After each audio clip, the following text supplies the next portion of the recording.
10 সংখ্যক বাওকুংগ্ৰি ফেষ্টিভেল অহা 12 তাৰিখৰ পৰা 14 তাৰিখলৈ 3 দিনীয়া কাৰ্যসূচীৰে আমাৰ টুৰিজিম ডিপাৰ্টমেণ্ট, আমাৰ স্পৰ্টছ ডিপাৰ্টমেণ্ট আৰু বিভিন্ন কালচাৰেল ডিপাৰ্টমেণ্ট বিভিন্ন বিভাগ লগ লাগি একেলগে এই ফেষ্টিভেলটো সেলিব্ৰেট কৰাৰ কাৰণে প্ৰস্তুতি ইতিমধ্যে প্ৰায় সম্পন্ন কৰিছে। মই প্ৰথমতে আমাৰ উদ্যোক্তাসকলক মই কংগ্ৰেচুলেশ্যন জনাইছোঁ আৰু ইয়াৰ লগতে আজি বাওকুংগ্ৰি ফেষ্টিভেলটো এটা ৰিচুৱেল ফেষ্টিভেল হয়। এইটো আমাৰ যিটো ট্ৰেডিশ্যনৰ লগত লিংক থকা এটা ট্ৰেডিশ্যনেল ফেষ্টিভেল হয়। তো এই বাওকুংগ্ৰি ফেষ্টিভেলত আজি যিটো বিটিআৰ গভৰ্ণমেণ্টৰ পৰা আয়োজন কৰিছে, এই প্ৰগ্ৰামৰ দ্বাৰা বিটিআৰবাসী আৰু অসমবাসীক আমাৰ জাতীয় উৎসৱ ৰঙালী বিহু আৰু ৰংজালী বৈশাগুৰ মই শুভকামনা আৰু গাহাম হামলাইনাই মই সকলোকে জ্ঞাপন কৰিছোঁ।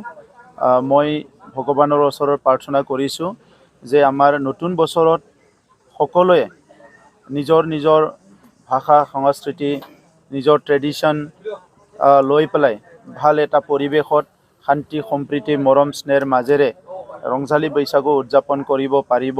ইয়াৰ কাৰণে ভগৱানৰ ওচৰত প্ৰাৰ্থনা কৰিছোঁ। আগৰ বছৰবিলাকৰ নিচিনা এই বছৰতো আমাৰ বাওকুংগ্ৰি ফেষ্টিভেলত বিভিন্ন এজেণ্ডা লৈ পেলাই বিভিন্ন আমাৰ কাৰ্যসূচী লৈ পেলাই এই বাওকুংগ্ৰি ফেষ্টিভেল আয়োজন কৰা হৈছে। ইয়াত ট্ৰেডিশ্যনেল ফুড কম্পিটিশ্যন, ইয়াত ট্ৰেডিশ্যনেল গেম, ইয়াত আমাৰ চাইক্লিং কম্পিটিশ্যন, মাৰাথন কম্পিটিশ্যন আৰু ইয়াৰ লগতে বিভিন্ন কালচাৰেল প্ৰগ্ৰাম আৰু মেইন যিটো প্ৰগ্ৰাম আছে এইটো বাওকুংগ্ৰি পাহাৰত মানে অহা 14 তাৰিখত চবে আৰোহণ কৰে, ইয়াত ট্ৰেকিং কৰে। চ' এই ফেষ্টিভেলৰ লগতে লিংক ৰাখি পেলাই সংগতি ৰাখি বাওকুংগ্ৰি ফেষ্টিভেলৰ জন্ম হৈছে। গতিকে এই গোটেইকেইটা প্ৰগ্ৰাম সফল হ'ব বুলি মই আশা কৰিছোঁ। ইতিমধ্যে স্থানীয় ৰাইজে যথেষ্ট সহযোগ কৰিছে। আমাৰ স্থানীয় আমাৰ কৰ্মকৰ্তাবিলাক কাৰ্যকৰ্তাবিলাক স্বতঃস্ফূৰ্তভাৱে ওলাই আহিছে ৰাইজৰ লগত আলোচনা বিলোচনা কৰি যে বাওকুংগ্ৰি ফেষ্টিভেলটো কেনেকৈ কালাৰফুলি উদযাপন কৰা হয় ইয়াৰ কাৰণে প্ৰস্তুতি চলোৱা হৈছে। আৰু আমিও আশা ৰাখিছোঁ এই 3 দিনীয়া কাৰ্যসূচীত ফুল্লি ৰাইজে এণ্টাৰটেইনমেণ্ট কৰিব পাৰিব আৰু ইয়াৰ লগতে অঞ্চলৰ সৰু সুৰা আমাৰ কিছুমান ব্যক্তিসকলে ইয়াত সৰু সুৰা দোকান দি পেলাই বিভিন্ন কাপোৰৰ দোকান, বিভিন্ন খাদ্যৰ দোকান এইবিলাক দি পেলাই অলপ চলপ হ'লেও অৰ্থনৈতিক উপাৰ্জন কৰিব পাৰিব, আগুৱাই যাব পাৰিব। আমি সেইটো আশা কৰিছোঁ।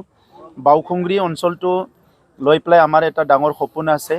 এইটো এটা ডাঙৰ টুৰিষ্ট স্পট হিচাপে ডেভেলপ কৰাৰ কাৰণে আৰু ইয়াৰ লগতে আমাৰ এই বাওকুংগ্ৰি ছাইডতে বড়োলেণ্ডৰ এটা মিনি ফিল্ম ষ্টুডিঅ' বনোৱাৰ কাৰণেও এটা প্ৰপ'জেল আছে।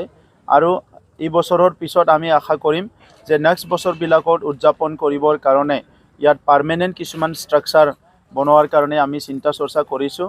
আৰু বাওকুংগ্ৰিৰ যিটো মূৰ্তি প্ৰতিমূৰ্তি এইটো পাৰ্মানেণ্টলি এটা প্ৰতিমূৰ্তি স্থাপন কৰাৰ কাৰণে আমি চিন্তা চৰ্চা কৰিছোঁ। গতিকে আগন্তুক দিনত বাওকুংগ্ৰি ফেষ্টিভেলটো আসাম ৱাইড এটা পপুলাৰ বা ইণ্ডিয়াতে জনাজাত হোৱা এটা ফেষ্টিভেল হিচাপে গঢ় দিয়াৰ কাৰণে আমাৰ এটা চিন্তা আছে।